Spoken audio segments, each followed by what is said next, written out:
All is well. So, because it's already time, and we know Seba is very thorough, so I think we need time. Whenever Seba is presenting, we need time because his presentations are thorough. So, I think we should start right away, and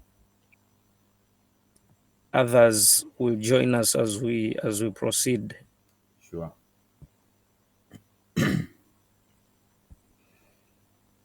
So, good evening, everyone. Good evening. Welcome to our usual Sunday Afro DX Clinic Unknown. Today, we are going to have a real case scenario. This is the patient that we encountered in our wards, and I'm going to present to Dr. Joseph. So, Dr. Joseph, today I'll be presenting to you a 23 years old male who presented with easy fatigability for 5 months, then abdominal swelling for 3 months.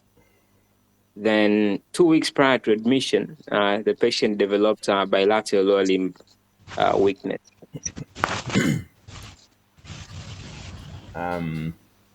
Thank you very much, Seba, for taking your time and presenting one of the patients that you think everyone attending today will benefit from, including me.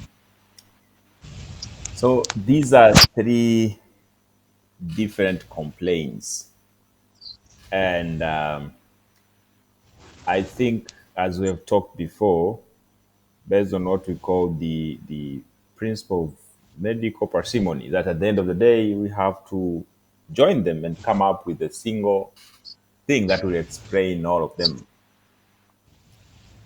And so, easy fatigue, which is the first symptoms and for quite some time now, 5 months.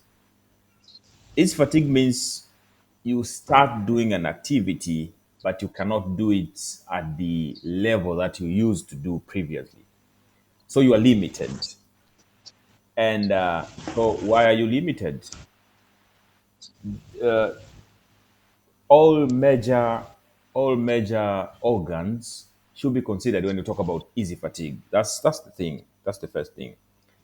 So if you have easy fatigue, one must talk about the heart, one must talk about the kidneys, one must talk about the liver. And again, without forgetting that you require like blood to flow normally for you to function. So yes, it can be the heart is functioning well, but blood is not flowing well and to the heart. So we're talking about anemia. So these things, I'll keep them in mind: cardiac, liver, kidney, blood, and the lungs. Sorry, I forgot the lungs. And then abdominal swelling. I've talked about this. Is it will boil down in trying to assess what is the thing that's filling the abdomen. Is it a solid thing or is it liquid? If it's liquid, most commonly it's ascites, and then if it's solid, it can be a tumor, right? Someone can have, for example, lymphoma, and they're presenting with tumor inside the abdomen. And then if they're having lymphoma, they can also have anemia, and then it can explain the easy fatigue. Bilateral weakness. This is interesting. It's just acute to subacute because it's 2 weeks, and this is different from the last two. So I think, David, maybe you can help me mute. There's a noise coming from, I don't know. Someone forgot to mute their mic. You know. So bilateral weakness. This is a neurological complaint, and whenever we think about any neurological complaint, to arrive at the diagnosis of that complaint, you should think of two things. That one is the time of the symptom, and two is where does it come from, the localization. Time frames are not difficult. If you have hyperacute, like I'm sitting here and my limb is weak, you think of uh, neurovascular disorders like stroke, or seizures, or like trauma. If I have trauma, that is hyperacute. And then you have acute. So acute, this is some hours to some days. And here we're talking about infections, of the neurological system or autoimmune diseases. And then you have subacute, and subacute will be like days to weeks, and here it can be malignancies or pineoplastic syndromes. And lastly, you have chronic presentations of neurological diseases. You're talking about months to years, and most commonly here you'll find things like neurodegenerative diseases. So our patient is 2 weeks, we'll say acute to subacute. So we'll be sitting somewhere, maybe infections or autoimmunity. Yeah. And lastly is localization. So if you have a neurological disease, it must sit in one of the following places. So first of all, it can be in the central nervous system or in the peripheral nervous system. If it is in the central nervous system, it can be in the brain, brainstem, spinal cord. If it's in the peripheral, it can be in the peripheral neurons, the neuromuscular junction, or in the muscles themselves. So if someone has lower limb weakness, can they have, are they having, will we localize this lesion at the central or peripheral? Both of them are possible. In the central, yes, it can be the brain, but that is super rare. That you only have a lesion. If you remember the what is that picture that a man is lying on the plane and it is showing the localization of each place of the body on the brain, the homunculus. Yes. So if you think of it, the limbs are dangling on the proximal part of the brain. So if you have a lesion that is compressing on each side, it will cause lower limb weakness, but that's super rare. Never read even a case about that. I just hear that it is possible. How about the spinal cord? That's the thing. So if you see lower limb weakness, spinal cord most commonly. And now from the spinal cord, we will tend to hear about other symptoms that will localize in that place, like bowel and bladder symptoms, most important. But again, it can be in the peripheral nerves. And we're talking about here maybe neuropathy or even myopathies. So we'll hear from Seba how he tells about the story, and I'll see the way to connect these three things into one disorder that can explain all of them. Thank you, Seba. Thank you, Dr. Joseph, for an excellent introduction. So moving on to the expansion of our main complaints, starting with easy fatigability. So this was of gradual onset. It was progressive. So initially it was more marked on extra exertion, but as time went on, it became symptomatic even on mild exertion, relieved by rest. So it was associated with dizziness, also awareness of heartbeat. Also, the patient had a generalized body malaise, but there was no difficulty in breathing on lying flat or awakening at night due to air hunger or any reported lower limb swelling. So the abdominal swelling, which was there for 3 months, it was gradual onset, progressive. So it was painless. So it was localized on the left side of the abdomen, and it is associated with abdominal discomfort, abdominal fullness, early satiety, early evening low-grade fever, together with a history of unintentional weight loss and a drenching night sweats.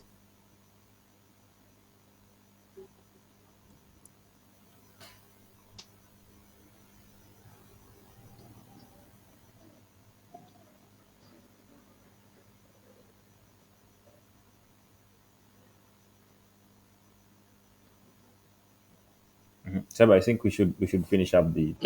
Dr. David, I can't see the screen. Oh, Hello, Seba. Yes, I can't see your screen right now. I'm not sure what exactly happened. I'm still sharing. Can you see the slides moving? I can see them. Yes. I see them. Yes, now they can be seen. Okay, so where were we? I think this is we are at abdominal swelling, right? Yes. So the Okay. abdominal swelling was not associated with abdominal pain. There was no loss of appetite, difficult or painful swallowing. There's no reported history of vomiting blood or passage of black tarry stool. No yellowish discoloration of the eyes, palm soles, body itching or easy bleeding tendencies. There was no change in bowel habits. So there was no facial swelling or change in urine color, amount or frequency, or passage of froth urine. So the lower limb weakness was sudden onset, rapid progressive. So it involves the left lower limb at first. Then it started as heaviness, which progressed within 2 days to a significant weakness, in which the patient was unable to move his limb completely. 3 days later, the right leg was also involved in a similar fashion as the left leg. So it was associated with a tight band-like sensation on the upper back, loss of sensation up to the level of the umbilicus, bowel incontinence, urine incontinence, together with inability to attain erection. Also, the patient had lightheadedness, more prominent on just after taking uh, his meals. Also, there was an increased sweating in the hands compared to the rest of the body. So no history of difficulty in breathing, upper limb weakness, loss of vision or blood vision. There's no history of conversion or loss of consciousness. No history of memory loss that was reported. So our patient has no history of previous tuberculosis or known open TB contacts, no history of painless genital ulcer, or a previous history of a genital discharge or previous treatment for syphilis. There's no heat or cold intolerance. There's no joint pain, swelling, or skin lesion, or dry eyes or mouth, or increased sensitivity to light. So there's no diarrhea or recent upper respiratory tract infection that was reported prior to the lower limb weakness. No history of recent vaccination. So HIV status was done 3 months ago prior to the lower limb weakness, and it was reported to be negative. And our patient is not a vegetarian; he takes a mixed diet. Okay. So there is no history of trauma to the back, no history of a similar familial illness. There's no history of frequent malaria infection prior to this illness. No history of blood transfusion before this illness. So there is no history of alcohol drinking, cigarette smoking, or illicit drug use. And there is no reported history of chronic use of drugs such as steroids or any encounter with any chemotherapeutic drugs.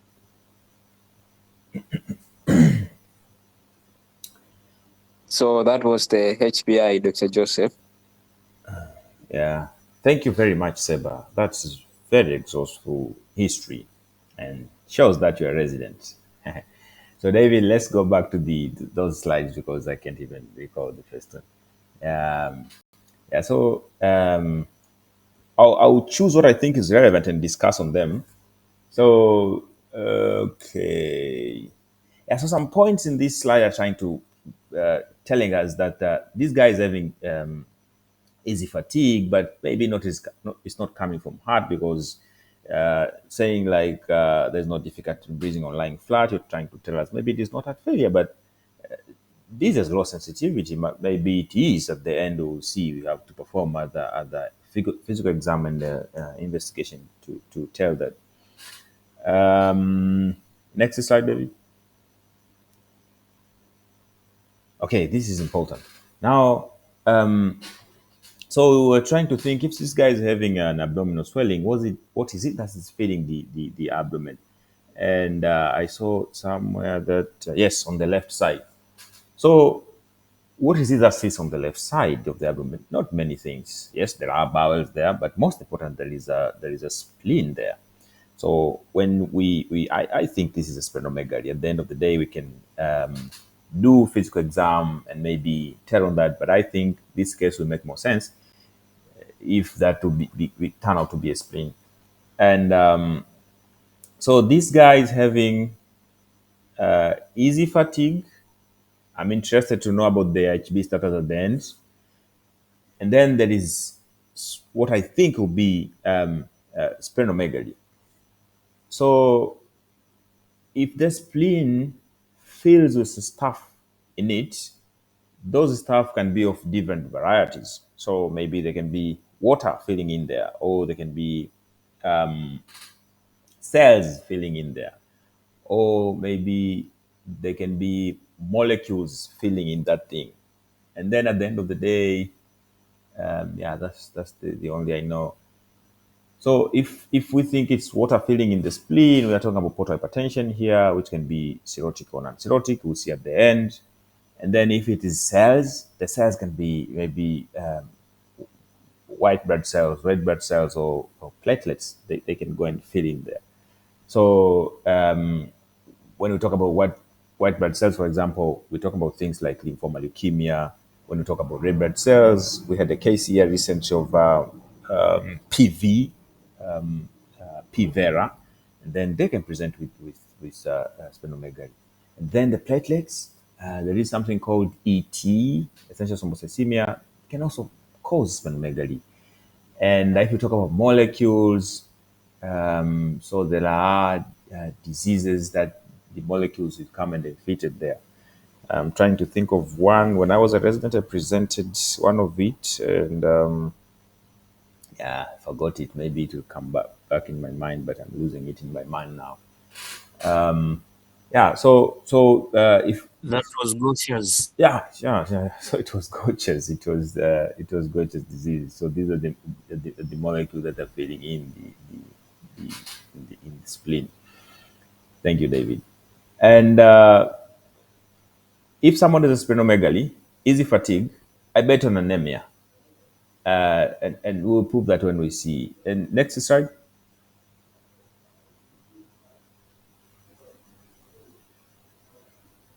Okay.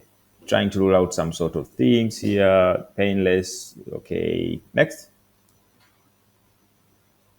Yeah. Now this is the one that is will be more difficult for me. So Seba, we said in the chief complaint that the lower limb weakness is 2 weeks. This is 3 months. Okay, so it's a typing error. So it's 2 weeks Two lower limb weeks. weakness. And this is the 26 female. Eh?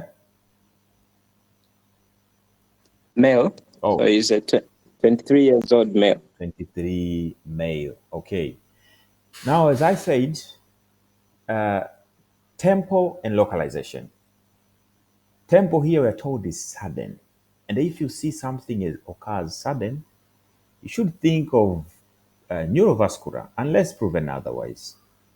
But what if it is not neurovascular? Other things that can happen sudden include seizures. This cannot be a seizure because a seizure you have to seize, right? Comes from the brain. And then there are other things which include trauma. If we localize this disease, in the next slide, Seba is also telling this guy is having bowel and bladder, right, Seba?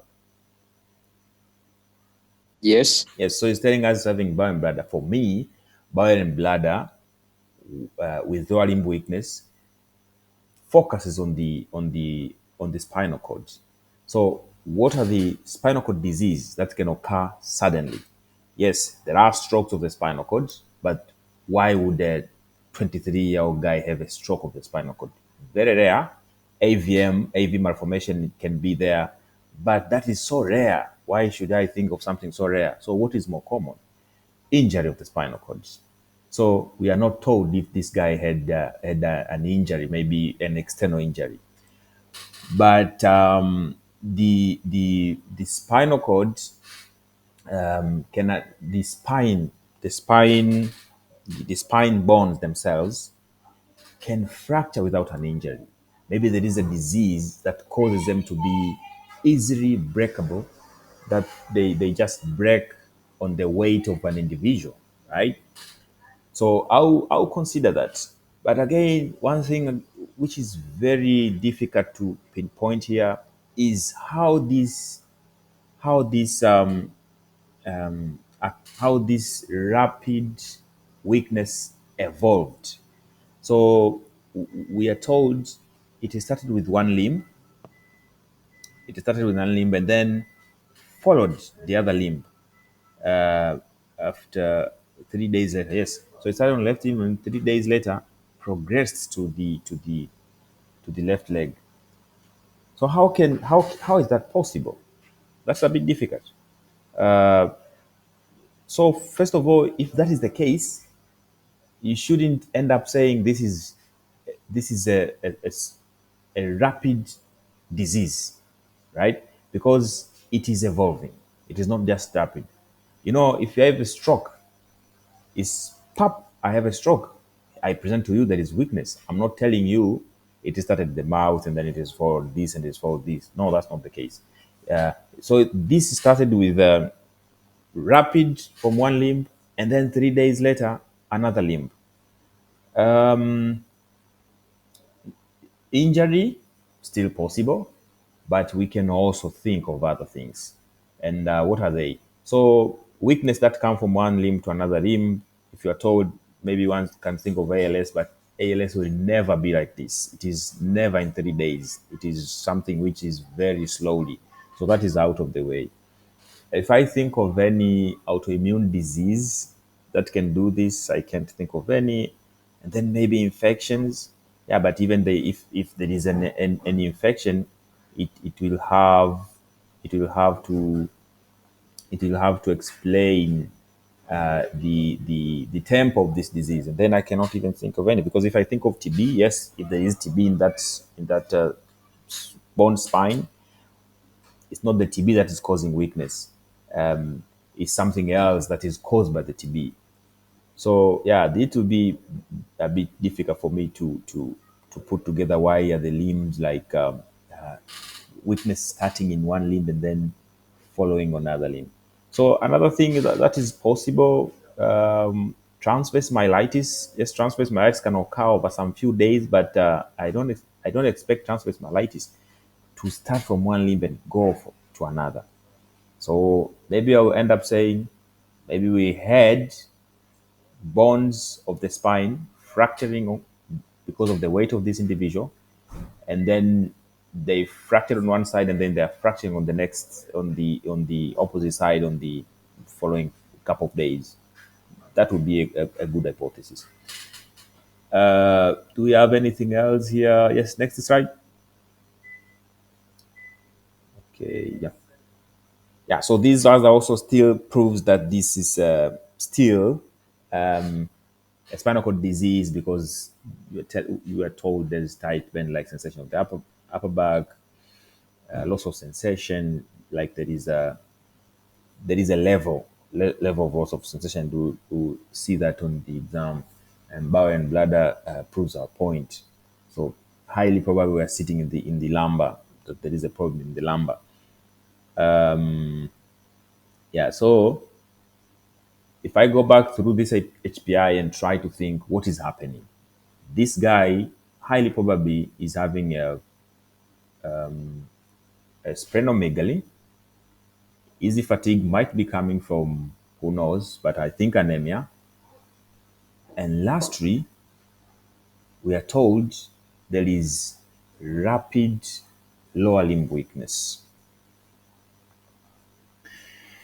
So one thing that I should say, because if you hear a story of a disease, everyone, you should have your thing that will say, I think this is number one, and if it is not this one, maybe we can start looking on others.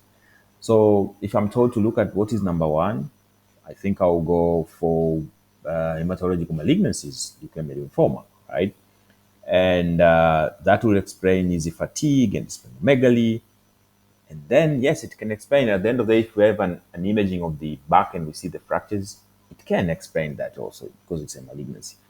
So if that's not the case, I'll have to sit back and again reflect more and more what will be the possibility, what are the possibilities here. So Seba, maybe next slides.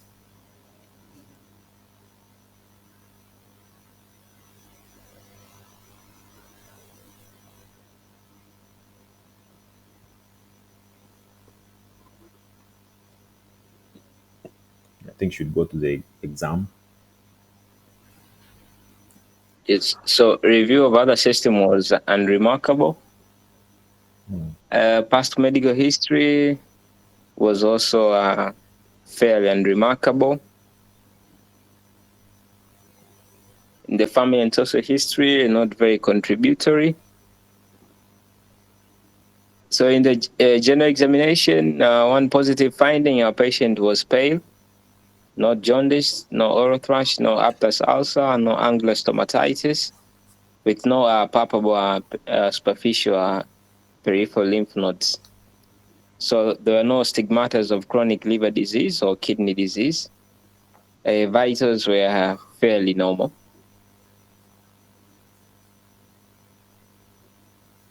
So in the abdomen exam, my patient had a localized abdominal distension more on the right upper quadrant. So in the left hypochondriac specifically, umbilicus was retracted and central located. Liver span was normal, about 14 centimeters, but had a massive splenomegaly of 12 centimeters below the lower costal margin. Kidneys were not ballottable.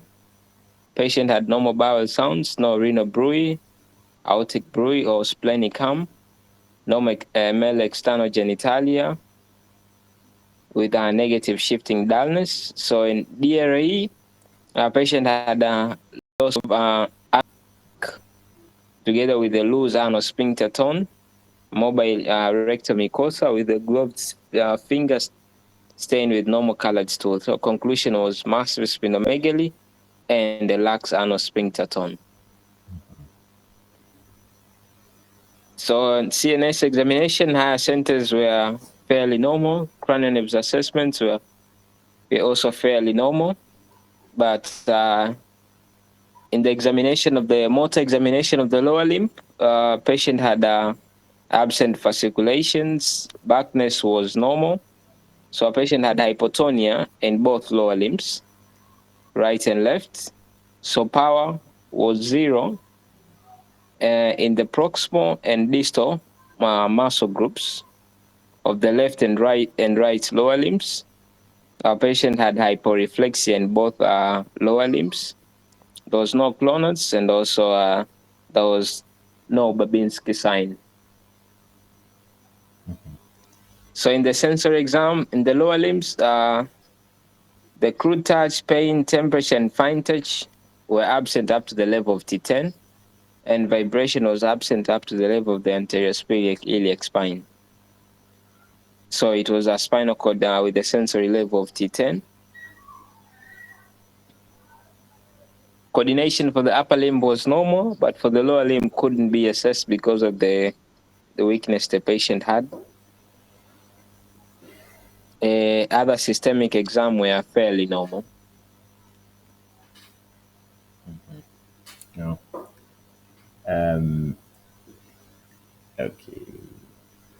Yeah. Thank you very much. So, yeah, I'm glad that what I was thinking, some of them turns out to be here. Like we are seeing the only finding in the general exam, first of all, is this patient is paid. And I'm not going to discuss anemia until I see the MCV and the CBC. That will be very focused if I discuss that.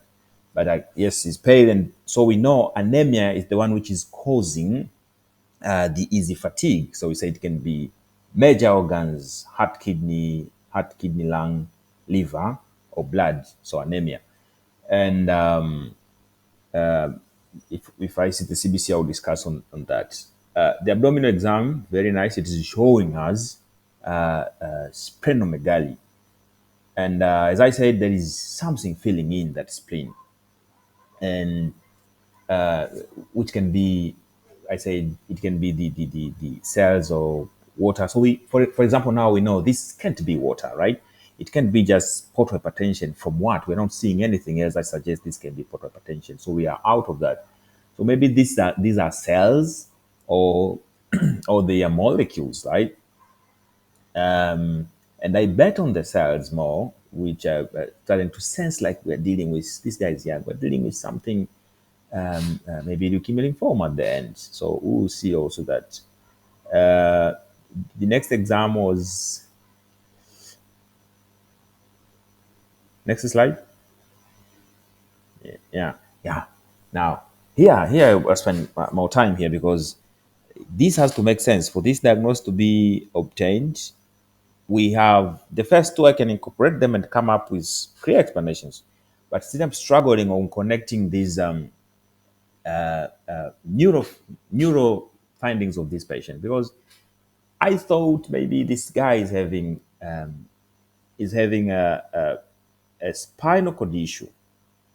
And yes, I'm still keeping that because even in the exam, we are told there is a loss of sensation. There is like a spinal level, but so we are told the lower limbs have hypotonia, and the bulk is normal. There is hypotonia, no power that we know because it's weak, and hyporeflexia, no clonus. One must think these are lower motor neuron signs, right? But I'm fixated on thinking it would be hard for someone to take me out of thinking this is a spinal cord disease. So, what is the explanation? Yeah, we understand backiness. Maybe it's just 2 weeks. It's okay. It can be normal backiness.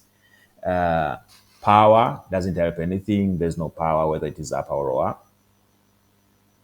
DTR being hyporeflexia, one might think this has to be a lower motor. And when I'm talking about, I think the spinal cord disease, that's not a lower motor. So what's the issue? So yeah, initially, if you have if you have an acute disease of the central nervous system, you have seen it in the patient with stroke. They come in, they stroke. You know that patient with a stroke, this is a central nervous system disease.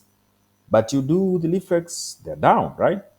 But if you go to the stroke clinic, neuro clinic, you see these guys, they're coming in, stroke 2 months ago, it's hyperreflexia. So it takes some time. So the only point being hyporeflexia will never take me out that this is still a spinal cord disease. Why? Because there is blood and bowel. I know some people might say, there is this autonomic features, but yeah, that's to be the last thing to consider. I'll say this is spinal cord disease no matter what the reflexes are telling me, because there is blood and bowel, and then there is a spinal level in the exam. I think the next slide shows that, right?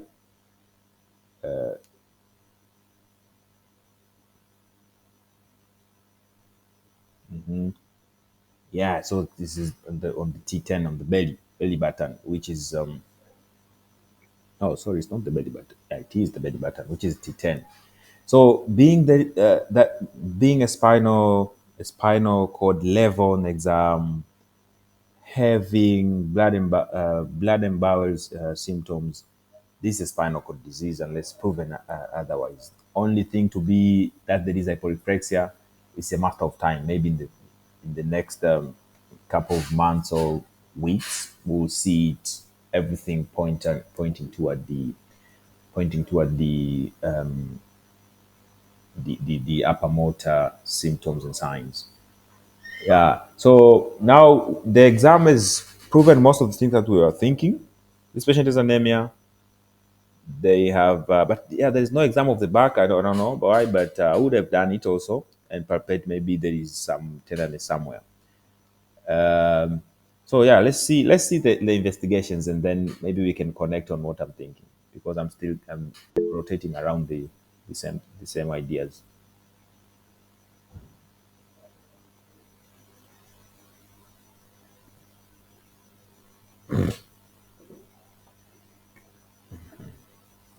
So in terms of investigation now, this is the full bed picture of our patient.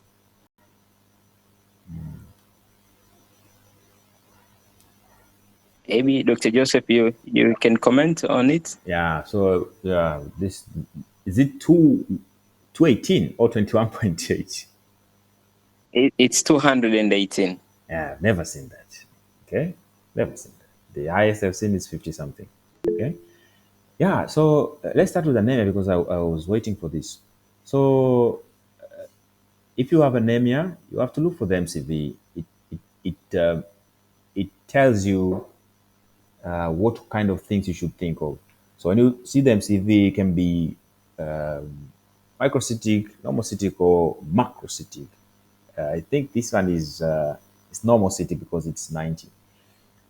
And for me, when I see a microcytic, a normocytic anemia, I mostly think of two things. One is of anemia of CKD, which is not the case here. We haven't healed anything. And another is anemia of chronic illness. But this way of thinking about anemia, as I read in one book called Symptom Diagnosis, that guy in that book argues that this is the way of thinking about things, but they can cross, right? You can have someone who is, for example, anemia of chronic illness. It can be microcytic anemia. In my mnemonic for microcytic anemia, there is anemia of chronic illness. And so anemia of chronic illness, or you can have hemolysis, and hemolysis can present with anemia of it can present with normocytic anemia, but we know hemolysis, it can also be maybe macrocytic anemia, right? Yeah. So I think we are there. At least it is not macrocytic anemia. So normocytic, and then it is not even severe anemia. A white count of 218. That's a lot. With predominantly these are neutrophils. So when I was rotating as an external rotation in the hematology ward, there was a hematologist. She was a lady, and she said, if you start seeing things going like 50, 40, don't think of another thing. Just think this has to be a malignancy of the blood, unless it's proven otherwise. So like here, 218, it would be hard for someone to tell me this is not malignancy of the blood. So when you talk about malignancy of the blood, we talk about lymphomas and leukemias, and we haven't heard anything that's pointing to maybe a lymphoma. So I think this would points mostly to the categories of leukemias and other things. That eosinophil, is it normal? No, it is also raised. It's also raised, and then the platelet is also raised. So Yes, basophils are also raised. yeah, so like everything is also raised, eh? Yeah. So Yes. so the So just the lymphocytes are the ones which are within the normal range. okay. So I should also discuss the platelets. So when platelets are raised, it's like any other bloodline when it is raised. It is either reacting to something, or it is out of control and growing rapidly. So platelet can be reacting to a systemic inflammation, reactive thrombocytosis, or itself can have malignant cells that are out of control and growing like crazy. And then you have things like essential thrombocythemia.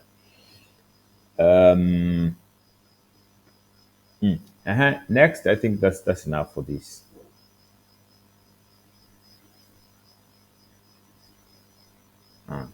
That's a peripheral blood smear. So Yes, so peripheral smear was done to a patient. These are the results for the peripheral smear. so there's increased granulocyte in full spectrum maturation. Yeah, so there are blasts like 2% and metamyelocytes. Okay, okay. Yeah, so when I see blasts, these are bigger cells. They shouldn't be in the periphery. So it means the bone marrow is out of control. It is releasing premature cells into the blood, which means it is having a cancer, right? So we're talking about a leukemia here, I believe. I don't know.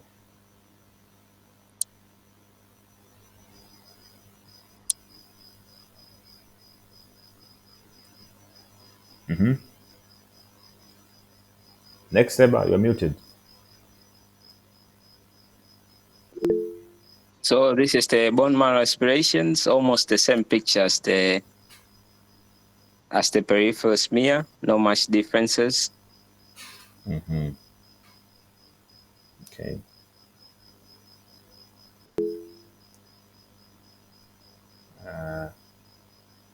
Yeah.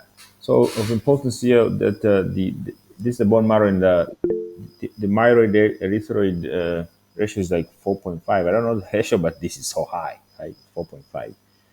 Um, okay. Okay.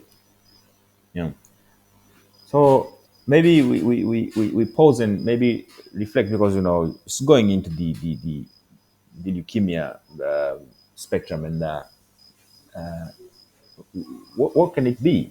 So there are these things when I talk about leukemia. If I remember well, you can have a chronic or acute, and depending on which cells are involved, you can have a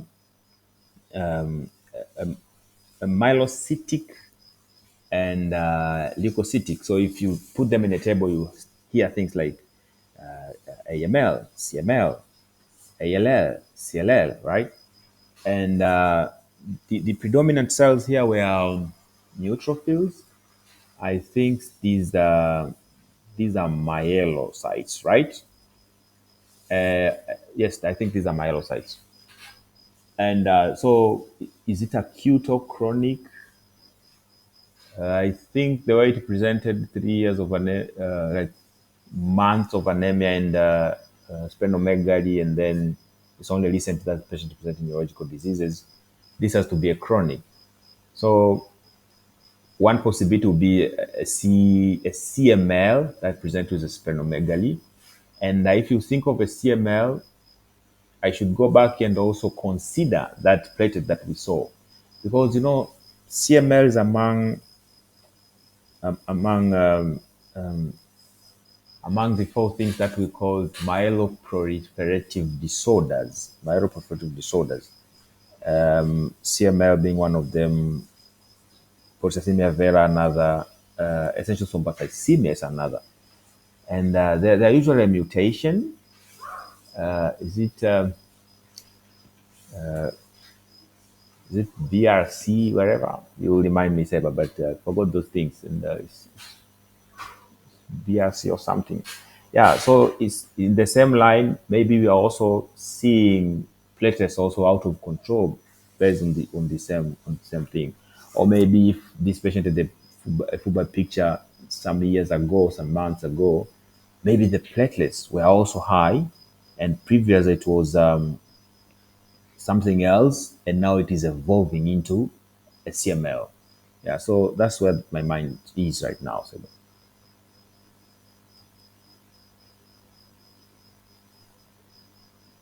I think it's called BCL able. Yes, BCL able. Yes, yes, it's BCR-ABL gene. Yes. Yeah, so maybe we see the next slides. So lumbar puncture was done for a patient. Microscopically, it was clear fluid with normal opening pressure. So in terms of biochemistry, our patient had raised protein of 0.62. The upper limit is 0.45. Glucose was within normal parameters, but cell cytology and differentials was not done to our patients. And microbiology, AFB was negative. Culture had no growth, and Indian ink revealed no any encapsulated yeast. Yeah, so it means that the protein are raised. Can you go back to that LP? Yes, It means yes, the proteins are raised. so the protein are raised, and the cell count was not done. Okay. Okay. Yeah. So I don't know what would have the cell count showed, but if the protein are raised, it means there is inflammation inside the inside the inside in that CSF, and where is it coming? So in a patient with the in patient in whom we localize the disease in the spinal cord, it's coming from the spinal cord. So there is spinal cord inflammation. We don't have an imaging to tell whether there is a fracture or what, but so what are the other things?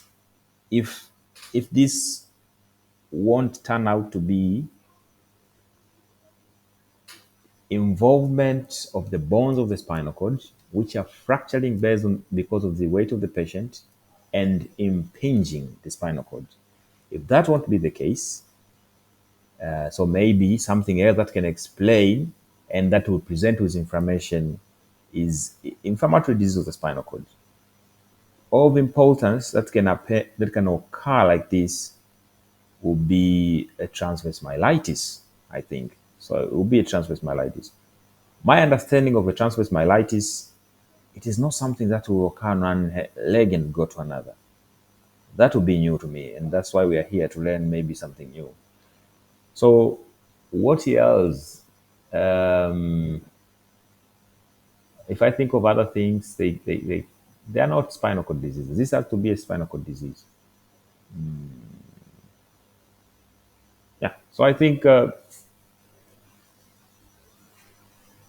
So at some point you asked if the examination of the back was done. So examination of the back was done. So a patient had a normal spine contour with no visible deformity. So there was no tenderness, but rather there was a tight band-like sensation, the so-called Guido sensation, with no any gibbous deformity. Okay. Yeah. So, thank you. So I expect a fractured, bones of the spinal cord to be very tender and very painful. So if that's not the Yes. case, maybe I'll rule that out. So what remains? One is transverse myelitis because it has to come from the cord. I'm thinking of another. So if I think of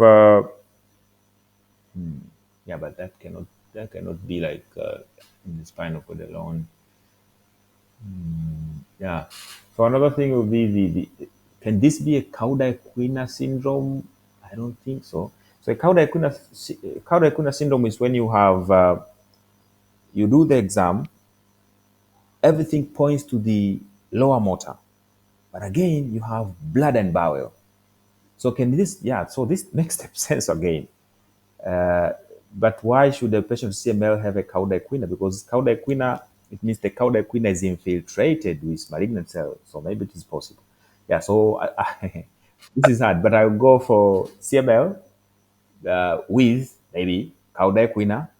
Differential diagnosis will be transverse myelitis. I don't know. Okay, so Joseph, do you mind summarizing? I think there is a number of people who came a little later, so just summarize a little bit, and then we proceed to the next. Yeah, I think we are discussing the one of the best cases to end our year. And Seba is presenting a 23-year-old male who presented with easy fatigue for 3 months, abdominal distension, and a 2-week history of lower limb weakness. So the easy fatigue, abdominal distension, these were gradual, and then the lower limb weakness happened like rapidly. On one day, it involved the left leg. On the next 2 days, 3 days, it involved the right leg. On exam, we saw the patient was pale with splenomegaly of I don't know, I forgot, but it was splenomegaly. And on neuro exam, very interesting. There was so in the history, the other neuro symptoms that the patient had of importance, there was blood and bowel symptoms. So on neuro exam, there was a spinal cord level T10, There was weakness, hypotonia, hyporeflexia, and the sphincter of the anus were also loose. Investigations done, HB was low, 8, WBC very high, 218, predominantly everything except lymphocytes. Peripheral smear showed blasts, 2%, I think, very important. And other investigations, yeah, LP that is just presented here. No cytology, but the proteins are elevated.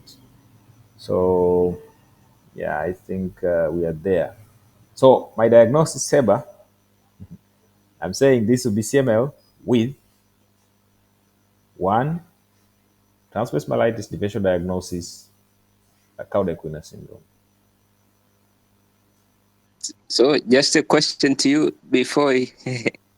So is there any other link that you can postulate between CML and transverse myelitis apart from the direct infiltration? Yeah. Is it possible to have something else? Yeah, so I didn't say it's a infiltration.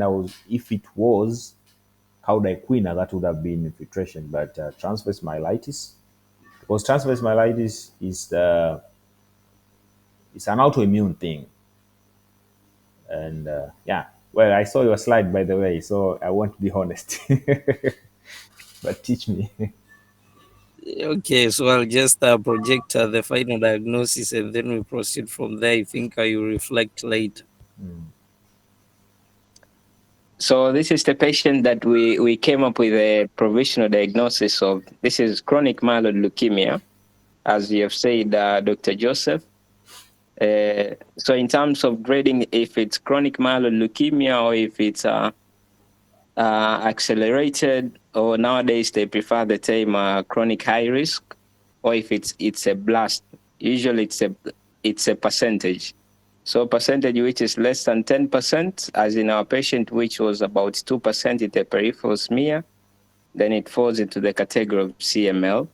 Then 10 to 19, that is an accelerated phase. If you have anything above 20, that's a blast phase. So this was CML with a possible paraneoplastic transverse myelitis.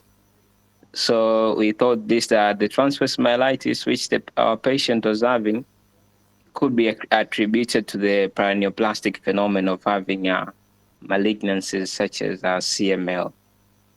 Also moderate anemia and a note in failure. So one thing just to add on a bit, Dr. Joseph, about our patient presented with spinal, we think this is the spinal cord disease, but in physical examination, we can see that there are features which are highly suggestive of possible lower motor neuron disease. So it is possible in the acute stage of upper motor neuron lesion. For example, in our patients, they usually have an acute spinal shock, in which patients do present with features which are typical lower motor neuron disease. I mean, present with features of lower motor neuron disease.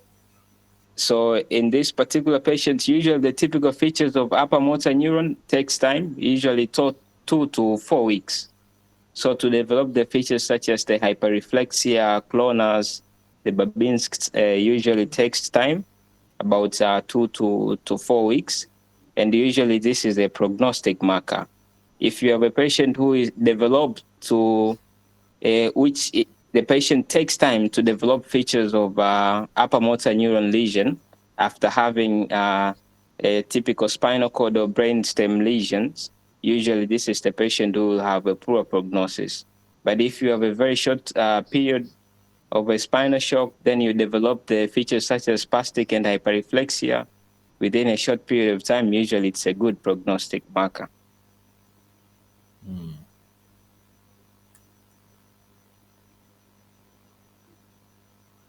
So we did a BCL ABL. This is the chromosomal transfusion, which is usually a hallmark of CML. So under normal circumstances, we are not supposed to have BCR-ABL. Our patient had a detected level of 78.4%. So total spine MRI was done. So our patient had, here you can appreciate, this is a cord which is very thick. So it's longitudinal, meaning that the involvement is from the anterior up to the posterior. And also there is an increased uptake of the contrast. So it involves more than 3 vertebral segments, which qualifies to be an extensive longitudinal involvement transverse myelitis.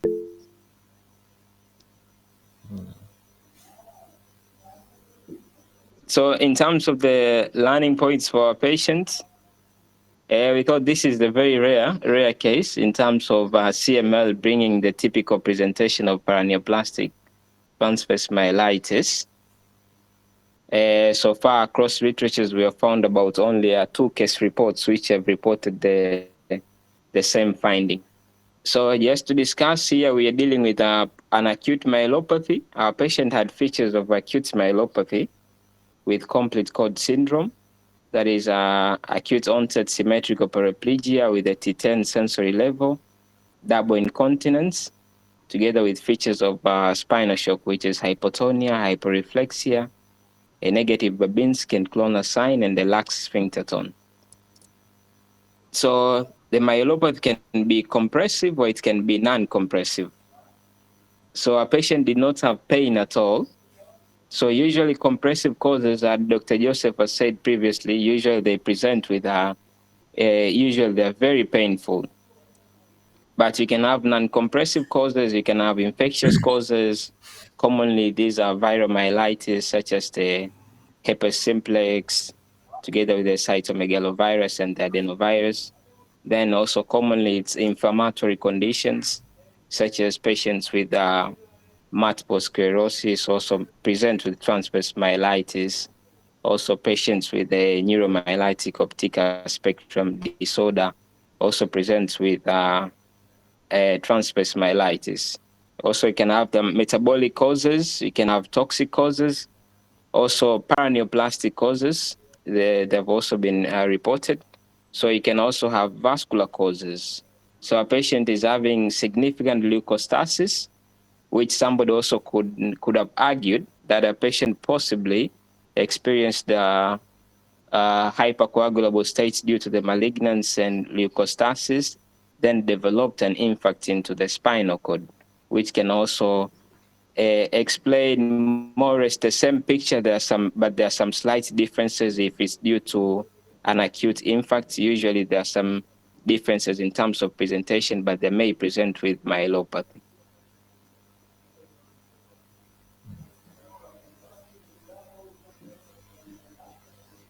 So transverse myelitis, this is the rare neurological disorder of the spinal cord, which is caused by inflammation and occurs across one or more spinal segments. So usually it causes severe motor dysfunction, sensory dysfunction at the spinal cord level, bowel and bladder dysfunctions, and usually these patients have autonomic dysfunction and Guido sensation, which is the tight band-like sensation.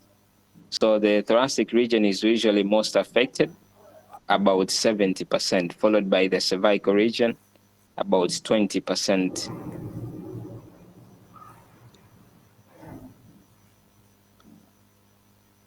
So in terms of paraneoplastic, it's very rare for hematological malignancies to present with paraneoplastic. So the most common malignancies that present with paraneoplastic usually, we usually see the small cell lung cancer, then breast cancer. For hematological malignants, it's very rare, and if it's all it happens, usually the lymphoproliferative ones. The lymphomas usually are more likely to cause paraneoplastic conditions rather than the myeloproliferative ones, like the one that we are having right now, the CML. So different mechanisms have been postulated, such as presence of the cross-reacting antibodies, production of physiological active factors, and also interference with the normal metabolic pathways.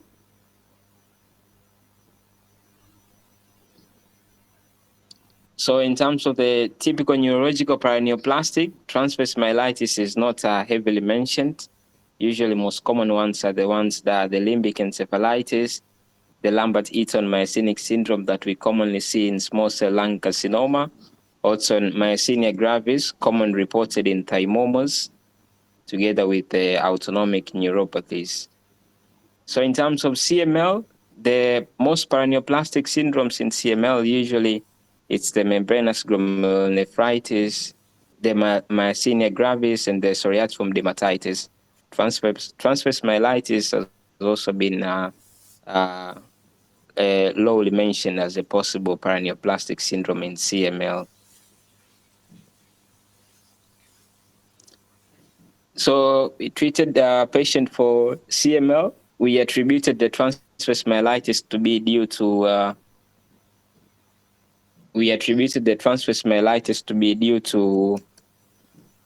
the underlying malignance, which was CML.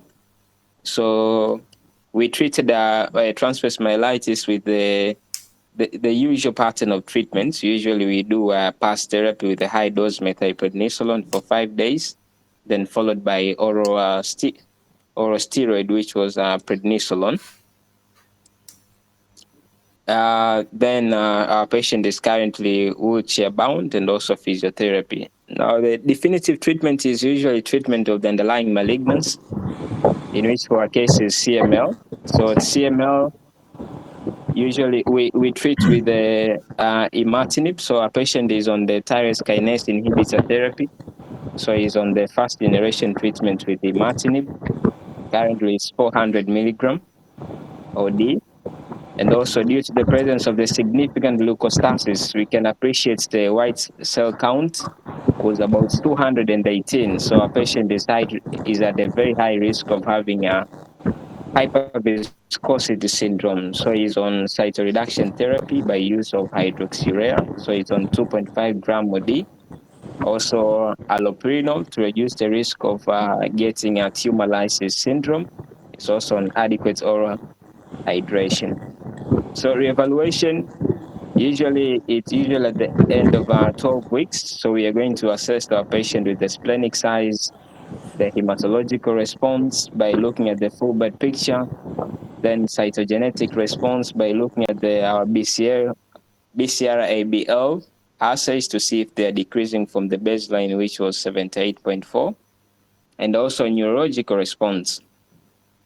So neurological response, we assess for the motor symptoms to see if there is increase of power, sensory symptoms, to see if at all our patient is starting to regain the sensory functions, and also bowel and bladder function. So bowel and bladder function, usually these are the first things to recover in patients who have experienced transverse myelitis. So until now, we have categorized the paraneoplastic as a possible paraneoplastic and not a definite, because we still have to monitor our patient and treatments of the underlying malignancy, which is CML. So if we attain hematological response and cytogenetic response, together with a reduction of the splenic size, and if our patient improves in terms of neurological response, then we can attribute that this most likely could be a paraneoplastic transverse myelitis. There are some of the onconeural antibodies which usually can be done to confirm if this was typical paraneoplastic, but they're usually for more academic and research purposes rather than clinical purpose. Okay.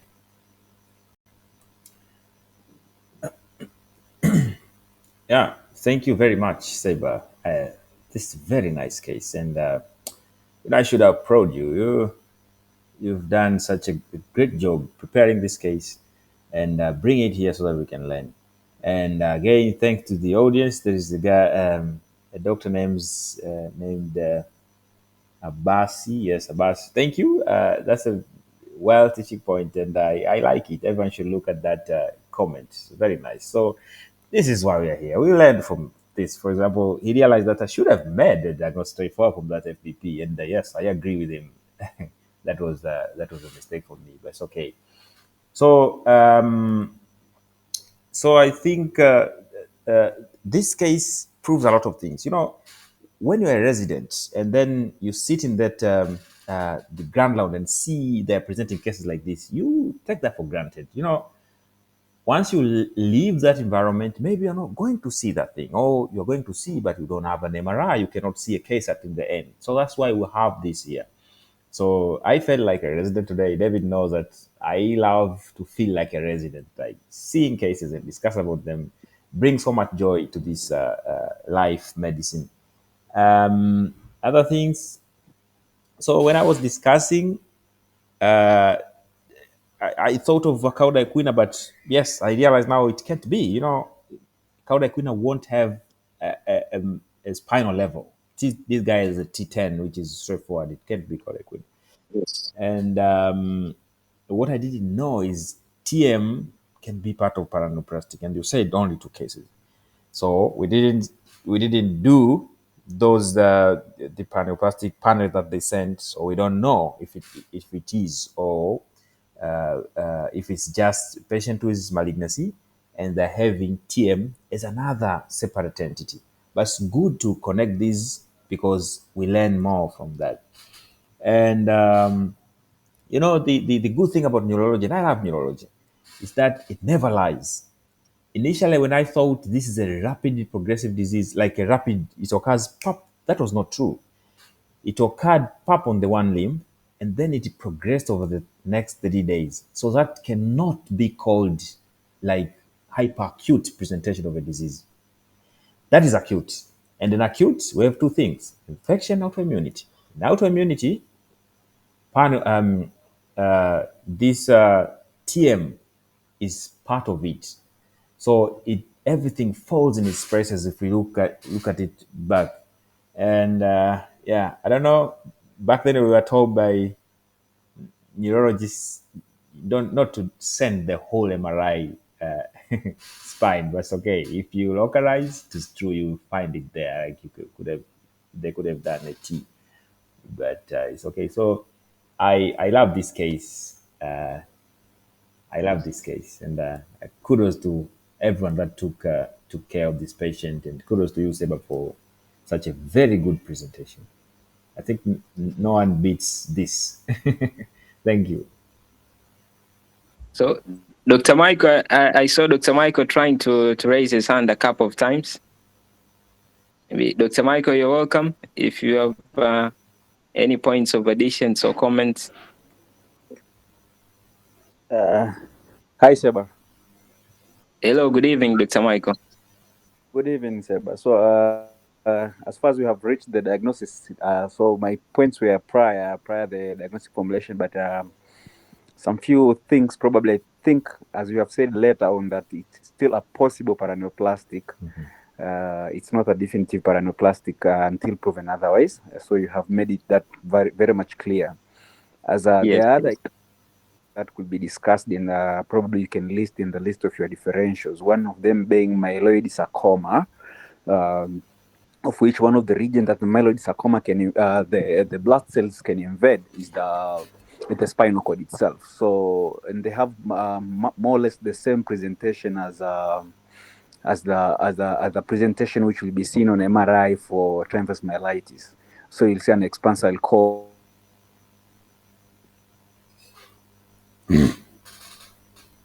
can be used to rule out these after MRI lumbar puncture, of which cytology was not done, so we are not certainly whether we could see the blast cells or another from the CSF. So that was one of the what I wanted to raise initially.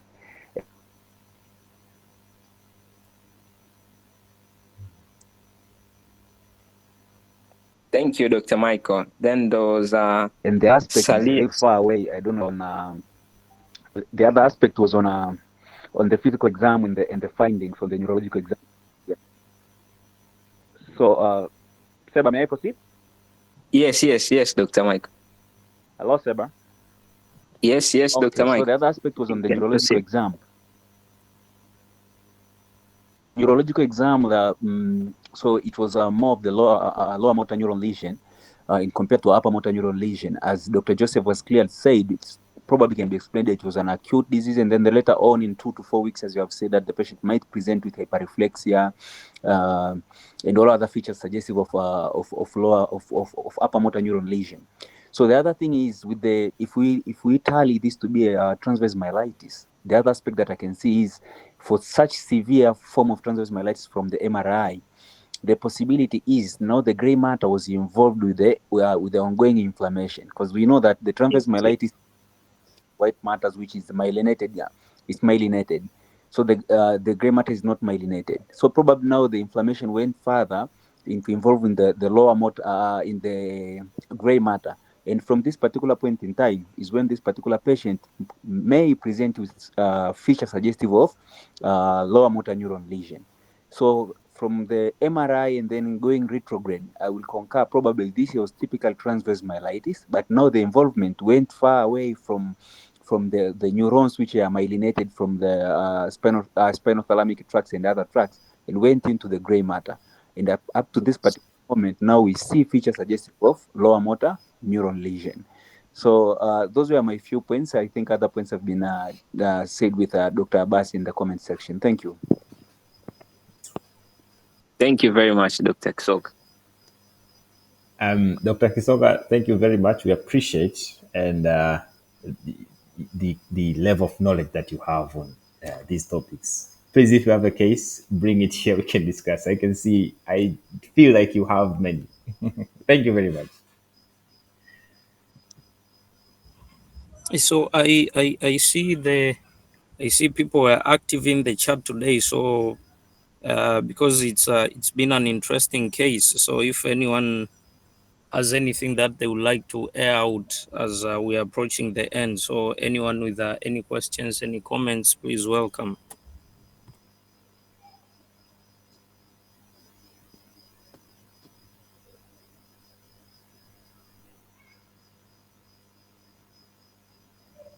Sali, I saw your comment in the chat. Do you have anything at this point?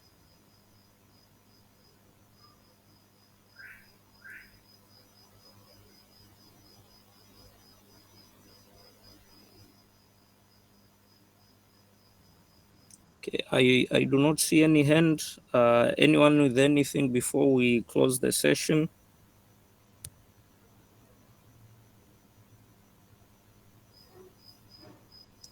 Yes, so I do not see any hands so far. So thank you very much, Seb. I think, and thank you very much, Joseph, for discussing. It's been a really interesting case. Of course, it's the second time for me hearing it, but I learned many things as if it was the very first time I hear it again. So thank you very much, Seba, for the thorough work. I think the patient was very well clocked, well examined, as well as investigated. And Joseph, I think the discussion, things are coming up again and again, but sometimes feels like it's the first time I hear them. So, for example, approaching splenomegaly, a very simple analogy that splenomegaly could be because of water filling it or molecules or cells.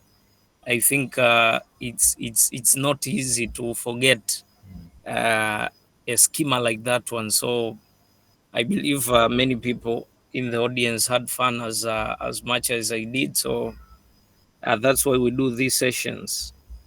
And the audience was also very active in the chat. So, and thank you very much, Michael, for the additions. I think we've learned some other things. So, for example, myeloid sarcoma. I think it's the first time for me to hear that.